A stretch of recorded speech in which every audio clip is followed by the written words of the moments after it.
Lesson Before Dying, written by Ernest J. Gaines.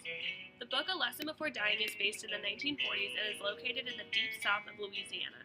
In order to understand this book, it's very important to understand the historical background of what is happening during this time.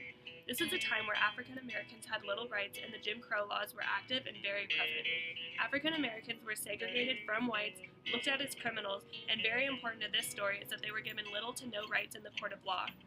In this story, Jefferson is accused of murdering a store owner of a liquor store, and even though he did not commit the crime, he is sentenced to death with absolutely zero evidence.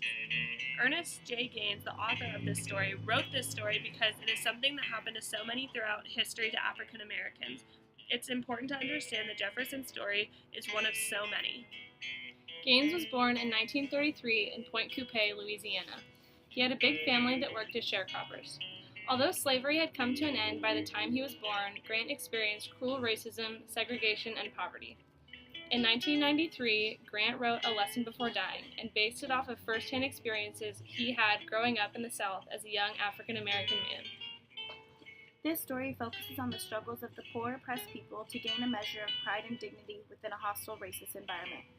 Jefferson, a 21-year-old uneducated black field worker, was wrongfully convicted of robbery and murder, sentenced to death by electrocution. Grant was given the job to teach Jefferson to die with dignity because his death was inevitable due to his race. Was Jefferson's death in vain, or was it a lesson learned?